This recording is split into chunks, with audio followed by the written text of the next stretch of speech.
Thank you. সত্যি ma'am, আপনার বড্ড বিজি শিডিউল, তো এবার কটা দিন ছুটি নিয়ে কোথা থেকে ঘুরে আসুন। আর আপনারা সেটাকে নিয়ে ব্রেকিং নিউজ করবেন কি, তাই তো? না, না, ঠিকই বলেছেন, একটা ব্রেক নেওয়া সত্যি তো খুব দরকার। তা আপনার পছন্দের জায়গা কোনটা, মানে পাহাড় না সমুদ্র? সমুদ্র, ভাবছি বালি যাব। আর সাথে নিশ্চয়ই আপনার বয়ফ্রেন্ড থাকবে, আই মিন রকি থাকবে। No, no personal question. আর তাছাড়া আমার কোনো বয়ফ্রেন্ড নেই, উই আর জাস্ট ফ্রেন্ড। আচ্ছা বেশ। তা আপনাকে তো সবাই এখানে ওই টিআরপি রানী বলে। আপনার এই হঠাৎ সাফল্যের পেছনে কার অবদান সবচেয়ে বেশি? হচ্ছে নাকি এসব? ও বোঝ না। আচ্ছা ঠিক আছে, বল ট্যান্টানা, কি এটা? সারপ্রাইজ। বালির প্লেনের টিকিট? কে যাচ্ছে, তুই? দেখছিস না দুটো টিকিট, আমরা দুজনেই যাচ্ছি। মানে মানে আবার দেখ, বলেছিলাম না যে নেক্সট সিরিয়ালের আগে একটা ব্রেক নিয়ে ঘুরে আসবো। অসম্ভব। মানে মানে আমার পক্ষে যাওয়া সম্ভব নয়। কেন সম্ভব নয় কেন? নেক্সট মানডে থেকে নতুন সিরিয়ালের শুটিং স্টার্ট হচ্ছে, শুটিংটা আমি করছি, তাই আমার পক্ষে যাওয়া সম্ভব নয়। মেন কাস্টিং আমি। কার ফ্রেন্ড রে? আমার নাকি ওই মেয়েটা? মানে আমি বলতে চাইছি যে ক্যারেক্টারটা খুব স্মার্ট, গ্ল্যামারাস। গ্রামের মিষ্টি মেয়ে হিসেবে তোকে দারুণ মানায়, কিন্তু বড়লোক বাপের মেয়ে হিসেবে তুই একেবারেই বেমানান। তাহলে আরে বাবা, এখন চিন্তা করার কি আছে? আমি তো আছি নাকি? তুই এক কাজ কর, তুই বরঞ্চ কয়েকটা দিন রেস্ট নে। বস এখানে, বস। কয়েকটা দিন রেস্ট নে, আমি দেখছি কি করা যায়। এই শোন না, নেক্সট মান্থ আমি তাহলে যাই তোর সাথে। না না না, একদমই না। তোর কোনো প্রেস্টিজ নেই, তুই দুম করে ওখানে চলে যাবি। তোর গার্লফ্রেন্ড হিসেবে না যাই। না না না না, এটা আমার কাজের জায়গা পায়েল। আরে বাবা, আমি তো বলছি আমি দেখছি নাকি? তোর মতন মিষ্টি মেয়ের কাজের অভাব হবে নাকি? কিচ্ছু চিন্তা করিস না, আমি আছি। আমি একটা কাজ করি, রাজেশের সাথে বড় একবার দেখা করি। রাজেশের সঙ্গে দেখা করে কোনো লাভ নেই। যদি পারিস তাহলে একবার মিস্টার ঝায়ের সঙ্গে দেখা। কেন? সমস্ত কাস্টিং তো রাজেশই ঠিক করে। ওটা তোদের ভুল ধারণা। পুরো ব্যাপারটা কন্ট্রোল হয় ওই প্রোডাকশন হাউসের ভিতর থেকে। ওকে, তাহলে আমি যাবো মিস্টার ছায়ের কাছে আর গিয়ে জিজ্ঞাসা করবো যে আমি নই কেন। না না না, কোনো উল্টোপাল্টা কথা বলিস নাকি তো ওখানে গিয়ে। মানে তাহলে করবো কি? দেখ, তুই তো আমার জায়গায় নেই। আমার চারিদিকে এত লোন, এত ইএমআই, এখন যদি আমার কোনো কাজ না থাকে শান্ত তাহলে হ, ভাবতে পারছিস? শান্ত হ, শান্ত হ, শান্ত হ, শান্ত হ। মানে শান্ত হ। আমরা তো ব্যাপারটা ডিপ্লোম্যাটিক ওয়েতেও করতে পারি নাকি? মানে আমাদের কিন্তু বুঝতে হবে যে উনি ঠিক কি রকম ভাবে তোকে পেতে চাইছেন। মিস্টার ঝা, যে এতদিন কিনা আমাকে তোয়াজ করে এসেছে। সময় বদলাচ্ছে ভাই, সময় বদলাচ্ছে। এখন তোকে তোয়াজ করে চলতে হবে মিস্টার ঝাকে। শোন, ওনার কাছে যা, ওনার হাতে এখন অনেক কাজ। Okay, I shall try my level best. Very good, all the best. তুমি একটা না কাজ করো, আমার যে নতুন চারটে মেগা প্রজেক্ট আসছে না, ওটার জন্য আলাদা আলাদা প্রোডাকশন কন্ট্রোলার অ্যাপয়েন্ট করো। হ্যাঁ হ্যাঁ লাগবে। আরে বুঝতে পারছো না কেন? ওটা লাগবেই লাগবে। তুমি যত তাড়াতাড়ি করো না। ইয়েস। আরে পায়েল, আরে এসো এসো।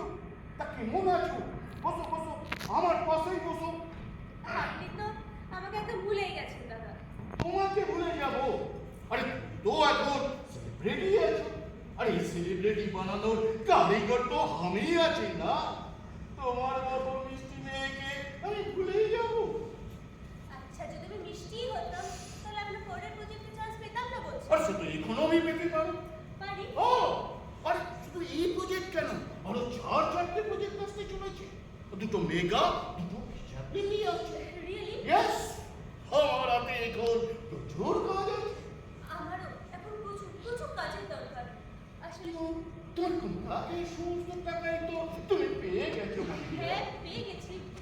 তবে দাদা, আমার এখন আরো আরো টাকার প্রয়োজন। আসলে নতুন ফ্ল্যাট নিয়েছি, তার ইএমআই, আর আপনাদের ফ্ল্যাটটাও তো ছেড়ে দিতে হবে।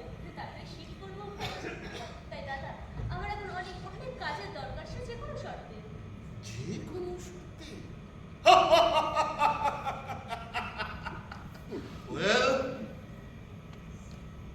না তোমাকে না কোনো সত্য সত্যই করতে হবে না, শুধু একটু হ্যাঁ, বলুন না কি করতে হবে। অবশ্য অবশ্যই তোমাকে না একটু খাটতেই হবে। আমি খাটতেও রাজি, আপনি বলুন না। দেখো, তোমার শরীরটা তো মাখানির মতো, তোমার থেকে না চোখ ফিরানোই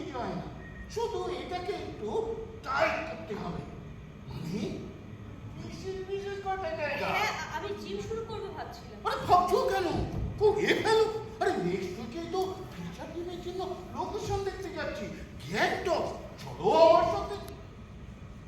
আমি হ্যাঁ, আরে তুমিই চলো। আরে তাহলে তো ফিচার টিমের জন্য সেকেন্ড কাস্টিংটা তুমিই করবে। আরে কিছু পেতে গেলে কিছু তো দিতে হবে নাকি? আমি আপনার কাছ থেকে এটা আশা করিনি। কি আশা করেছিলে? দেখো, তোমার থেকে সুন্দরী ও স্মার্ট মেয়েরা আমার সঙ্গে স্কাউট নিয়ে ঘুরে বেড়ায়। তার মধ্যে আমি কাস্টিং দিই না, কোনো জোর করি। তোমাকে দিয়ে আমি ডাকিনি, তুমি নিজেই এসেছো আমার কাছে। এখন ডিসিশন তোমার আছে, তোমাকেও দিয়ে আমি জোর করবো না।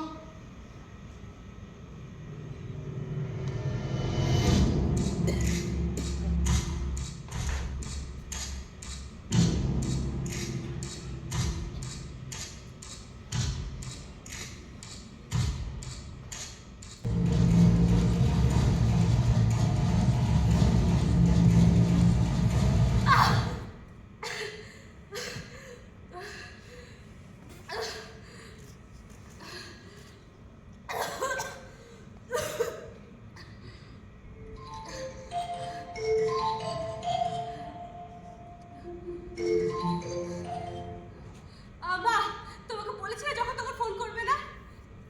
হ্যাঁ হ্যাঁ, আমি খেয়েছি। আর এখানে ফ্লোরে আছে, এখন রাখো। হ্যাঁ অনুষ্কা, ডার্লিং, না না তোমার কোনো চিন্তা নেই, তোমার সঙ্গে কথা হয়ে গেছে, তুমি থাকবে ওটা। হ্যাঁ হ্যাঁ নিশ্চয়ই নিশ্চয়ই। তাহলে চলো তুমি আর আমি ঘুরে আসি। ঠিক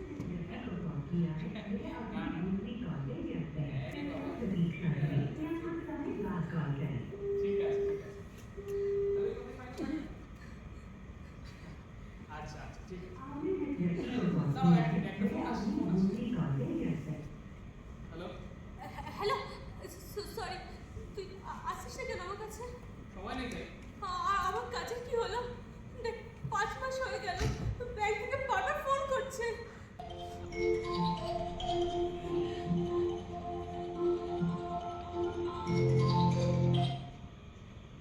হ্যালো ম্যাডাম, আমি এবিএফসি ল্যান্ড থেকে বলছি। আপনারা গাড়ির ইএমআইটা 3 বছর জমা করছেন, এবার কিন্তু আমরা লিগাল অ্যাকশন নিতে বাধ্য হব।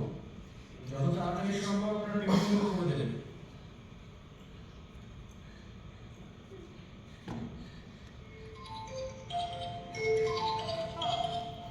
ধরবো না।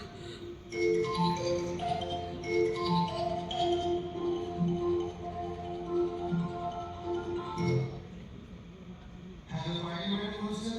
হ্যাঁ, আমি এসপিএস ব্যাংক থেকে বলছি। গত কয়েক মাস ধরে আপনার ফ্ল্যাটে ইএমআই জমা করছি না, তাড়াতাড়ি দেওয়ার ব্যবস্থা করুন, নইলে পর আপনার ফ্ল্যাটটা সিজ করে দিতে বাধ্য হব।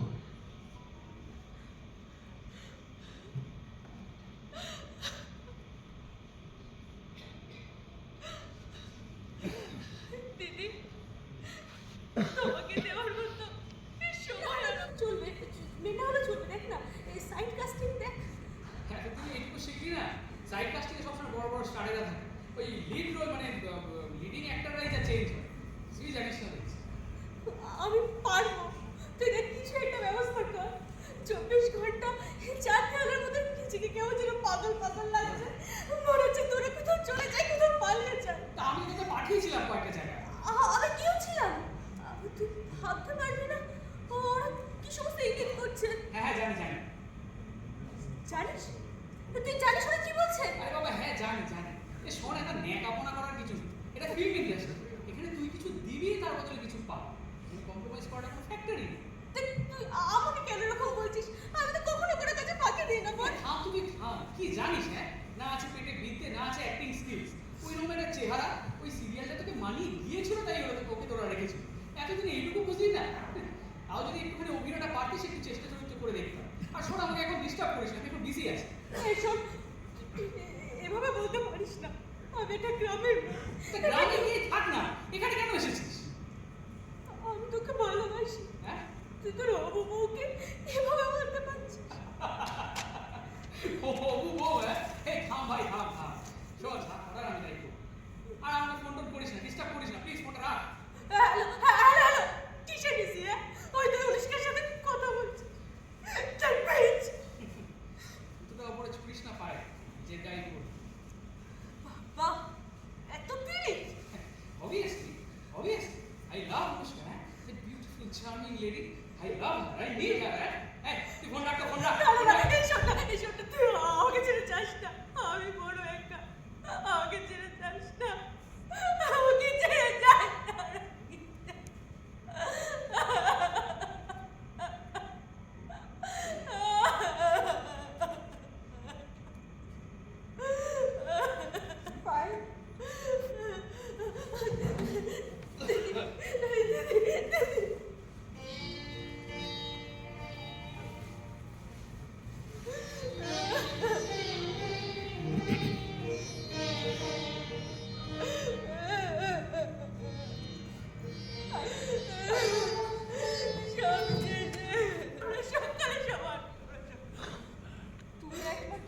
যার সাথে এটা ঘটেছে।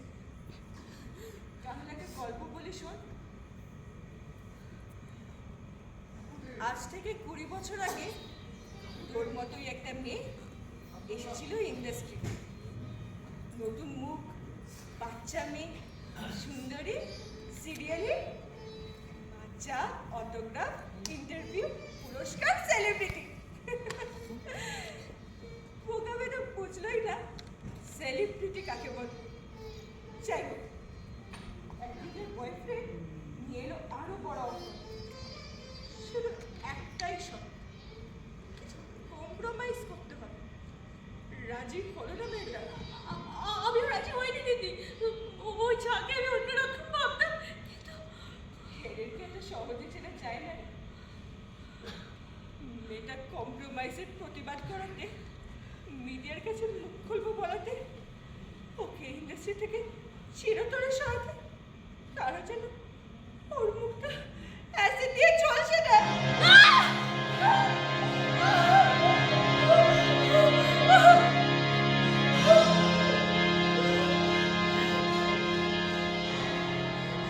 দিদি, দিদি কে করেছে এসব? রুটিন ওয়ার্ক জানা সত্ত্বেও দোষীকে ধরা যায়নি। তাই ভেবেছিলাম নিজেকে শেষ করে দেব। তারপর ভাবলাম কেন শেষ করবো, প্রতিশোধ নেব। জানিস তো সেদিনকে আমার পাশে কাউকে পাইনি, কিন্তু প্রতিশোধ স্পৃহা আমার মনের মধ্যে চেপে বসেছিল। ভেবেছিলাম আমি এই ইন্ডাস্ট্রিতে টিকে থাকবো, আর সেটাই হবে আমার আসল প্রতিশোধ। তুই কিন্তু কিছু ভাববি না, আমি তোর সাথে আছি। এখানে আমাকে একটু সময় দে, দেখবি সব ঠিক হয়ে যাবে। আসতে হলে আসি, আমি আবার আসবো, এবং একদম চিন্তা করবি না।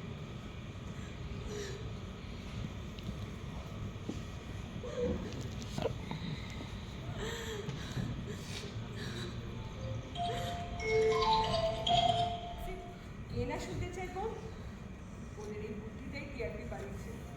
তুই নোস, তোকে ইউজ করেছে ওরা। ও দিদি, তুমি তো আমার প্রমাণ ছিলে, তাহলে কেন বলনি আমায় কেন বোঝাওনি? আমি তো তোকে বলেছিলাম বল, বলেছিলাম পড়াশোনা করতে, অ্যাক্টিং শিখতে, কিন্তু তুই তোর অবসর সময়টা মাচা করেছিস, এনজয় করেছিস, শুধু ঘুরে বেরিয়েছিস। গত 1 বছর তুই আমার সাথে কোনো যোগাযোগ পর্যন্ত রাখিসনি। অথচ দেখ, একসময় আমরা এতটাই ক্লোজ ছিলাম যে তোর বাড়ির এই ডুপ্লিকেট চাবিটাও আমার কাছে আছে। মনে ছিল না?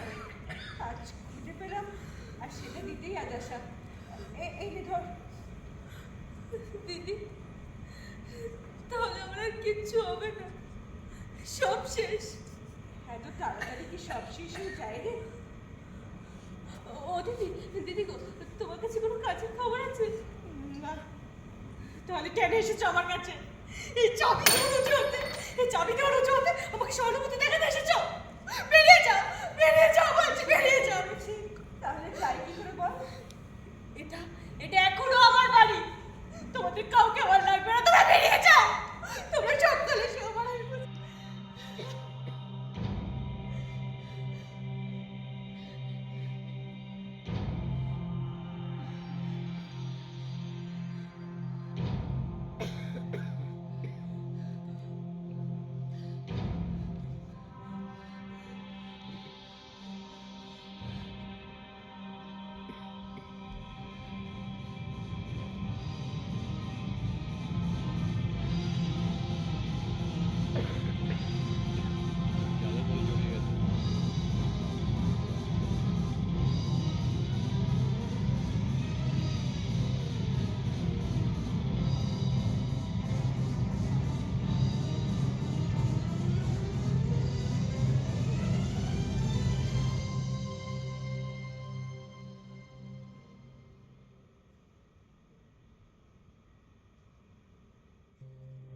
না, পারেনি যুদ্ধ করতে, হেরে গেছে।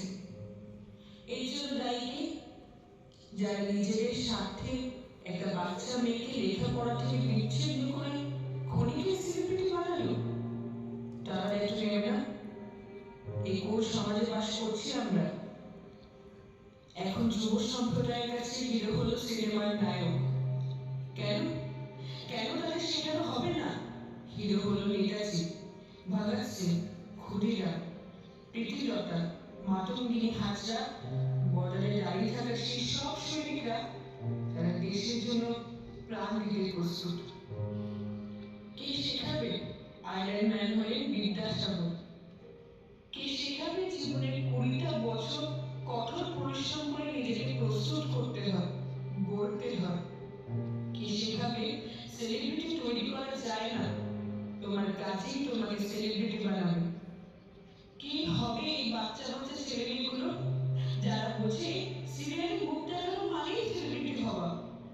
কোনো শিক্ষা, পরিশ্রম, মেধা দরকার নেই, শুধু দরকার ওপরের চাকচিক্য। যে কোনো পরিস্থিতির মোকাবিলা করার সাহস কে জোগাবে? এটা তো কার?